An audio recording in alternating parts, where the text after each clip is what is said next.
बच्चों, आज हम कक्षा 10 में सुमित्रा नंदन पंत द्वारा रचित चंद्रलोक में प्रथम बार शीर्षक के बारे में पढ़ेंगे। मानव चंद्रलोक पर जाने के लिए बहुत दिनों से सोच रहा था, लेकिन आज मानव जब चंद्रलोक पर पहली बार पहुंचा तो उसकी बहुत दिनों की ये कल्पनाएं पूरी हो गईं। देखो, इसमें पंत जी ने किस प्रकार से बच्चों बताया है कि मानव का ये चंद्रलोक में प्रथम पहली बार जाना, तो इससे सबको कितना हर्ष हुआ है। देखिए,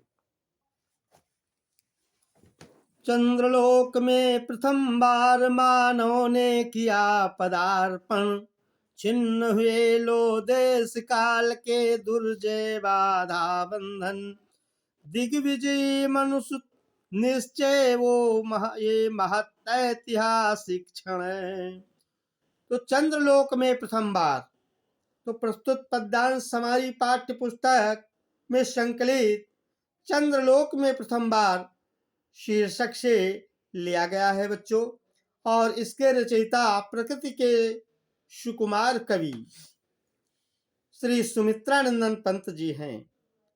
तो सुमित्रानंदन पंत जी ने बताया कि आज मानो चंद्रलोक में जब पहली बार पहुंचा, उसके पैर पहली बार चंद्रलोक में पहुंचे तो देश काल के बंधन सब छिन्न भिन्न हो गए, टूट गए।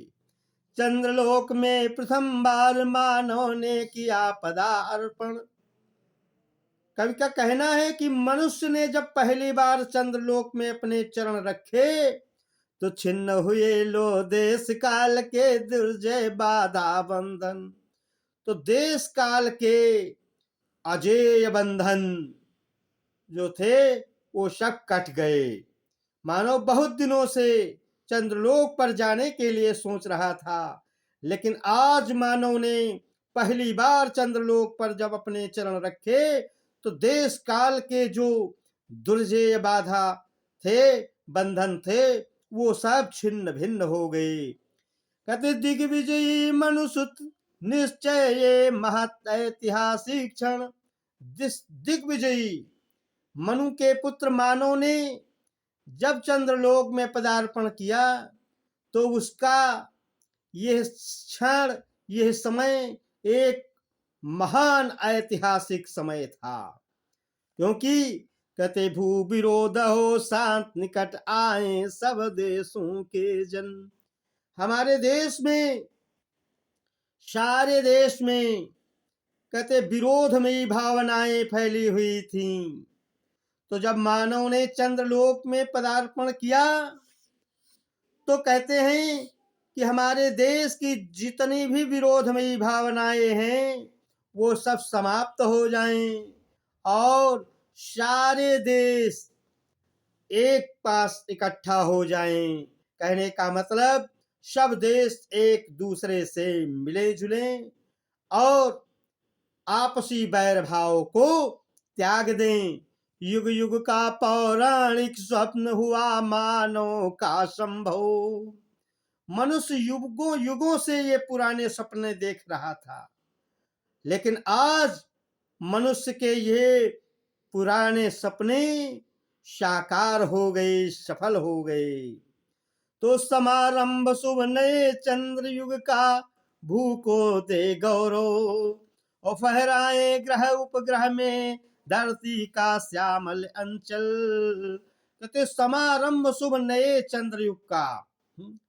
मनुपुत्र मानव ने जब चंद्र लोक में पदार्पण किया तो कहते हैं मानव का यह शुभ प्रारंभ जो है, मंगलकारी प्रारंभ, चंद्रयुग का यह मंगलकारी प्रारंभ बड़ा ही कल्याणकारी है। कहते हैं कि मानव ने जब चंद्रलोक में पहुंचकर उस स्वप्न को साकार कर लिया तो कभी कल्पना करता है, कामना करता है कि चंद्र युग का यह मंगलकारी प्रारंभ पृथ्वी को महिमा मंडित कर दे।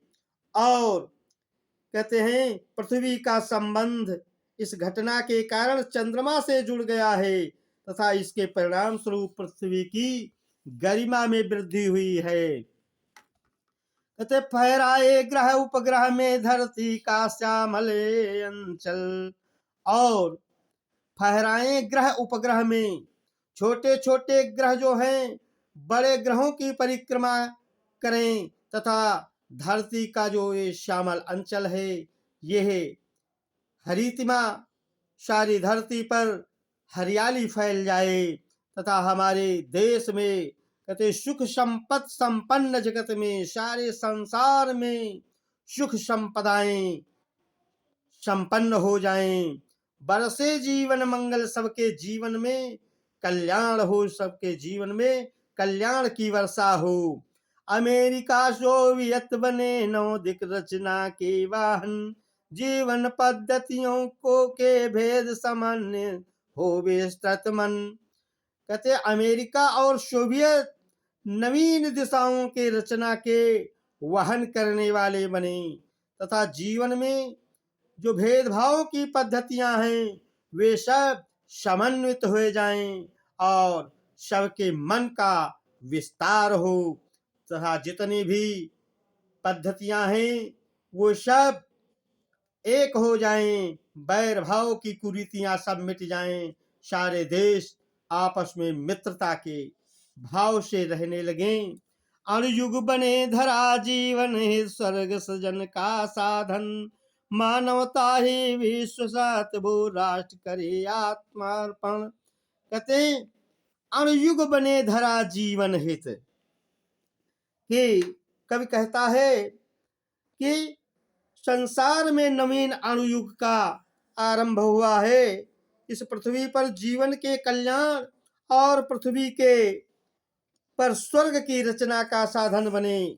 विश्व के सभी देशों के निवासी विभिन्न धर्मावलंबों को छोड़कर सब एक हो जाएं, और मानवता ही विश्व सत्य, संसार में मानव धर्म ही एक सच्चा धर्म है।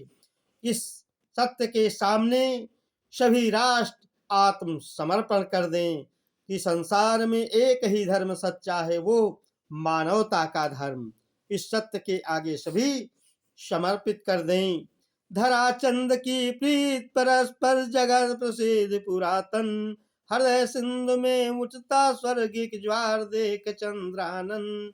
कहते पृथ्वी और चंद्रमा की प्रीत, इन दोनों का प्रेम, आपसी प्रेम जो है संसार में पुराने समय से प्रसिद्ध रहा है। पृथ्वी और चंद्रमा की प्रीत कोई आज की नहीं, ये बहुत पुराने समय की है। इसीलिए तो जब कोई पृथ्वीवासी चंद्र सदृश मुख को देखता है तो उसके हृदय रूपी समुद्र में स्वर्गीय आनंद का ज्वार उठने लगता है। तो कहते एक प्राचीन विश्वास के अनुसार इस कथन का ये भी एक अर्थ हो सकता है कि चंद्रमा के मुख को देखकर समुद्र के हृदय में पूर्णिमा के दिन ज्वार आ जाता है। बच्चों, इसमें अनुप्रास और श्लेष अलंकार है तथा प्रसाद गुण और अद्भुत एवं शांत रस है।